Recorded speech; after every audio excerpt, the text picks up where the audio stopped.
Do you think you eat enough to get all the nutrients that your body needs? No, you probably fall short in some areas. I think we all do, because we all know how important good nutrition is, but most people still aren't eating the healthiest possible meals. Now, according to the USDA, the average adult scores a 59 out of 100 on the Healthy Eating Index. That doesn't sound good, which measures how closely that a diet aligns with the recommended dietary guidelines. So today, we want to talk about the 5 things you need more of in your diet and that you're not likely getting enough of right now. And nodding her head to the beat of the drum, joining us once again is registered dietitian and nutritionist and friend of the show, Maya Fuller. Hello, my darling. How are you? 59? That sounds terrible. I have to tell you, I thought it was going to be lower than 59. Really? Well, I'm not so surprised. I mean, the recommendations are to have half your plate as vegetables, a quarter as starch, and then a quarter as protein. And for many people, they don't actually eat that way. You know, so I'm not surprised at all. Okay, let's start with fiber. Oh, fiber. People aren't getting enough of it. First of all, where do we find fiber? So fiber is found in fruits and vegetables. You also can find it in grains. This is an unpopular opinion, but I actually say you can eat white rice because there is fiber in it. Thank God! I'm Puerto Rican. White rice is like every meal. I wrote that question down about white rice because it gets so maligned. Yes. Okay, tell us more. Absolutely. So here's the thing. It's not culturally relevant for everyone to consume brown rice. And so what I say is go ahead, enjoy your white rice. You don't have to give it up. You can have it.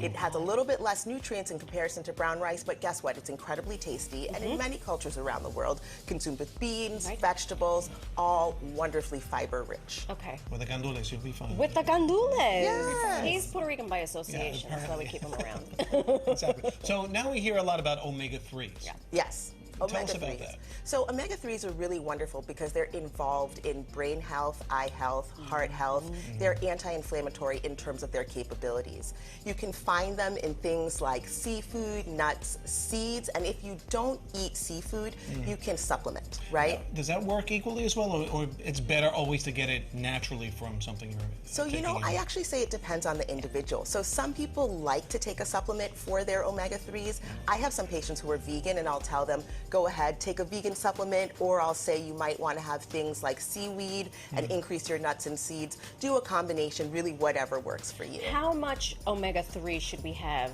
in our daily diet? So from a food perspective, what we say is aim for 2 servings of seafood per week.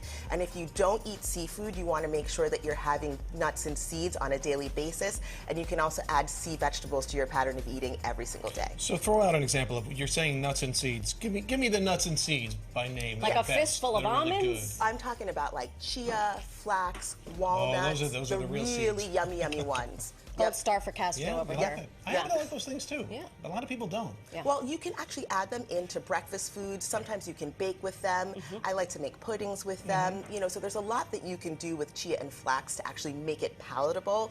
And also, don't be afraid to add a little bit of sweetening. Put in maybe some maple agave. syrup. There you go, maple syrup. Yeah, but with yogurt and things like that. That sounds That's delicious what to I me. had for That's how I breakfast do it, this yeah. morning. Look at us. Look at this. Look at us. Maybe we're better than that 59 after You all. were definitely We're at least a scoring 61. I was going to give you a 90. Wow.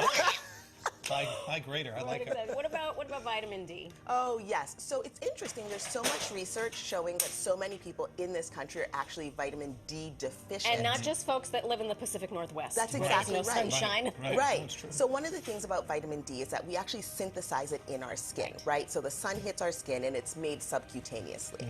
When we don't have enough access to sun, then we really could be deficient. This is one of those things where you might want to think about supplementation first.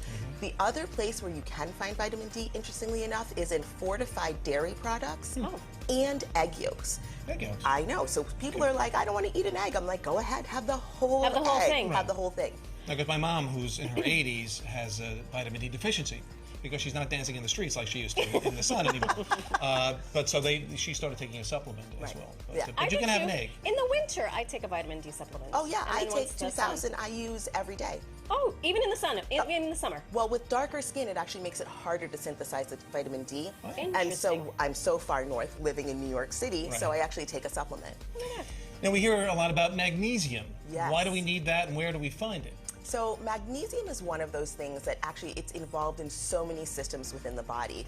Think about blood pressure regulation, think about heart, think about your muscles, think about actually relaxation and sleep. Magnesium, isn't that amazing? I'm sitting here, my jaw sleep is. was the word that Mine's got looking my at me. She's attention. like, yes, girl, yes. I'm like, I have so many patients that actually take magnesium formulations right around bedtime to help them go to sleep, and it is incredible. It can bring on a feeling of calm, and these days we all need as much sleep as we can get. But naturally, where would you get it in terms of foods? So interesting, you're going to find it again in your nuts and seeds. All the nuts are back. All the nuts, so things like almonds, walnuts, cashews. Oh, Love it, yes. love it, love it, You're going to love it. find magnesium in there.